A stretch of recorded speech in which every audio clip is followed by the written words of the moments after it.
Welcome to Tradewinx. 1. Understand fundamental analysis. Fundamental analysis refers to analyzing the financial information of a business to gain insight on what its future performance might be. Technical analysis, on the other hand, is stock price-centered and uses past price movement data to predict future price movements. Technical analysis is used for short-term trading, while fundamental analysis is used when someone intends to become a long-term owner of the company. The ability to perform fundamental analysis is an essential skill to determine the merits of a particular. Understanding fundamental analysis means understanding what it is not. Fundamental analysis is not concerned with the company's stock chart, recent movements in price, or how the stock price has performed over a particular time period.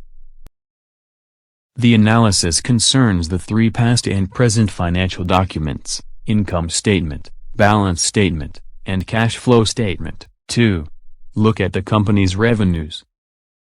A company's revenues are simply the total amount of money the company brings in before subtracting the company's expenses.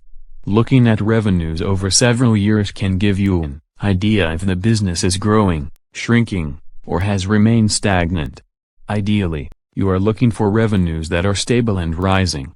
Wild swings up and down year to year can indicate the business is in a very competitive industry. 3. Examine the company's gross profit margin.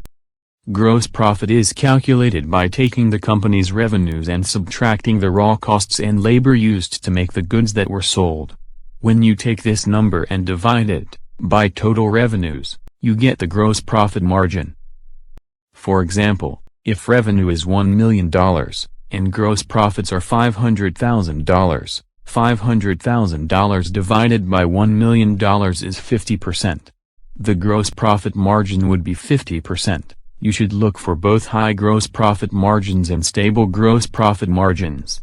A good rule of thumb is that a consistent gross profit margin over 40% is considered very strong, whereas margins under 10% indicate the business may be in a highly competitive industry and lack the ability to set high prices, or has very high costs.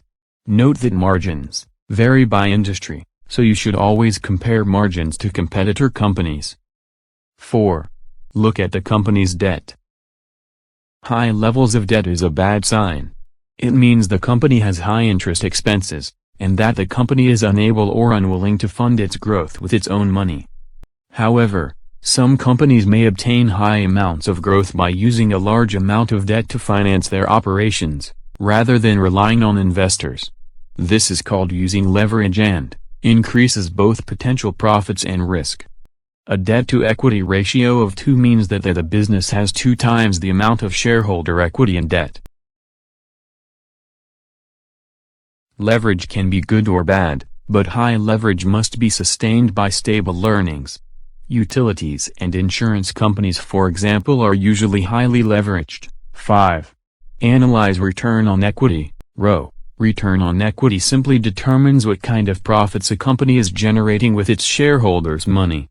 It is calculated by dividing a company's profit by the company's shareholder equity, or how much of the overall business shareholders own as opposed to creditors. You can use Morningstar.com to see return on equity. Returns on equity above 10% are generally considered strong, but it is important to compare your company's return on equity with its peers. For example, if you are considering purchasing McDonald's shares, you may find its ROE is 10%.